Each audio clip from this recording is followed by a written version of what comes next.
موت ایسا مرحلہ ہے جس میں وہ اس دنیا سے آخرت کی طرف منتقل ہے۔ انسان اپنی زندگی میں پیسے کماتا ہے، گھر بناتا ہے، خدا اسے اولاد دیتا ہے، نام کماتا ہے، عزت کماتا ہے، لیکن اس مرحلے پر نہ اس کی شہرت اسے کام دے سکتی ہے، نہ پیسے اسے کام دے سکتے ہیں، نہ اولاد اس کو کام دے سکتی ہے، نہ اچھا گھر اسے کام دے سکتا ہے، نہ سواری اسے کام دے سکتی ہے۔ اس مرحلے میں جو چیز انسان کو کام دے سکتی ہے وہ اچھا اخلاق ہے، لوگوں سے پیار ہے، اللہ کی مخلوق سے محبت ہے، چاہت کا اظہار ہے۔ آپ یہاں اکٹھے ہوئے ہیں نا، کیوں؟ کہ شاہ صاحب کا اخلاق اچھا، سب سے پیار کرتے تھے، سب سے محبت کرتے تھے۔ شاہ صاحب کی فرصت ختم ہو گئی، ان کی فائل ختم ہو گئی، بند ہو گئی، لیکن آپ کی اور میری فائل کھلی ہوئی، فرصت ہمارے پاس ہے، ٹائم ہمارے پاس ہے کہ ہم اس راستے کے لیے کچھ کما سکیں، کچھ اکٹھا کر سکیں۔ حضرت موسیٰ علیہ السلام کو خدا کی طرف سے حکم آیا کہ فلاں آدمی کے جنازے میں شرکت نہ کریں، گناہگار ہے، خطا کار ہے، معصیت کار ہے۔ موسیٰ نے شرکت نہیں کی۔ دوسرے دن آرڈر ہوا کہ اس کی قبر میں جا کر فاتحہ پڑھیں۔ موسیٰ علیہ السلام نے سوال کیا، خدایا کیا معاذرہ ہے؟ گناہگار تھا، خطا کار تھا، اب کیوں آرڈر ہو رہا ہے کہ فاتحہ پڑھیں؟ کہا گناہگار تھا، خطا کار تھا، لیکن میری مخلوق نے آ کر کہہ دیا یہ اچھا تھا، تو میں نے اپنے علم کو سائڈ پر رکھ دی ہے، اپنی معلومات کو سائڈ پر رکھ دی ہے، اپنی مخلوق کی بات کو مان لی، اس کی گواہی کو مان لی ہے، وہ گواہی دے رہے ہیں اچھا آدمی۔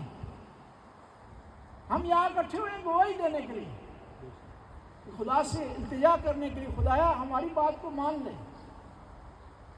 مرحوم کے لیے بھی دعا کر رہے ہیں، اپنے لیے بھی دعا کر رہے ہیں، مرحوم کے لیے استغفار کی دعا کر رہے ہیں، اپنے لیے عبرت حاصل کر رہے ہیں۔ مولا امیر المومنین علیہ السلام ارشاد فرماتے ہیں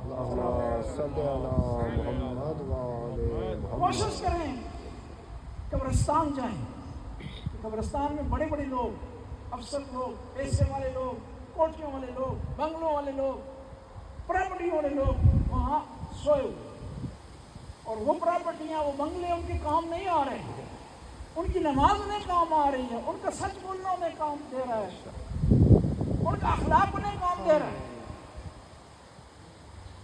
دیکھیے نا، جب آدمی دنیا سے چلا جاتا ہے، فرشتے اس کے بارے میں اظہار خیال کرتے ہیں، اور جو لوگ پیچھے رہ جاتے ہیں وہ اظہار خیال کرتے ہیں۔ کوئی بھی یہ نہیں کہتا کہ اچھی گاڑی میں سوار ہوتا تھا، اچھا لباس پہنتا تھا، بال کس طرح سنوارتا تھا، بلکہ لوگ کہتے ہیں اخلاق کس کا اچھا تھا، پیار کرنے والا تھا، محبت کرنے والا تھا، چاہت کا اظہار کرنے والا تھا۔ اور وہاں فرشتے سوال یہ نہیں کرتے کہ کتنی تم بلڈنگیں چھوڑ کر آئے ہو، کتنے گھر چھوڑ کر آئے ہو، کون سی سواری میں سوار ہوا کرتے تھے۔ فرشتے پوچھتے ہیں کیا تم توحید کا اقرار کرتے تھے، نبوت کو مانتے تھے، ولایت امیر المومنین کا اقرار کرتے تھے، خانہ کعبہ کی طرف رخ کرتے تھے، دین کا اقرار کرتے تھے، اسلام پر عمل کرتے تھے، نہیں کرتے تھے۔ وہاں آگے سوال ہو، ان سوالوں کے لیے تیار رہے، ان سوالوں کے لیے آمادہ ہو جائے۔ اور کوئی آدمی دنیا میں یہ دعویٰ نہیں کر سکتا کہ موت سے بچ نکلے گا، موت سے محفوظ رہے گا، موت سے اسے چھٹکارا حاصل ہے۔ جب چھٹکارا حاصل نہیں ہو، بچ جانے کا کوئی امکان نہیں ہے، اس میں آسانی لانے کے لیے ہم کام کریں۔ فرصت ہے، موقع ہے، قرآن کی تلاوت کریں، فرصت ہے، موقع ہے، نبی اور ان کی آل کا ذکر کریں، فرصت ہے، موقع ہے، جو نمازیں قضا ہوگی ان کو بچا لیں، فرصت ہے، موقع ہے، روزے رہ گئے ہیں ان کو بجا لائیں، تاکہ یہ منظر آسان ہو سکے۔ اور یہی چیز سکھانے کے لیے نواسہ رسول کربلا میں آپ نے احترام کیا شاہ صاحب کا، سارے ادب سے کھڑے ہوئے ہیں جی، شاہ صاحب کو رخصت کر رہے ہیں، بڑی آپ نے رسپیکٹ کی، غم کا اظہار کیا، بچوں سے آپ نے بے ہمدردی کی، افسوس کی، لیکن کربلا میں کوئی بھی نہیں آیا زین العابدین کی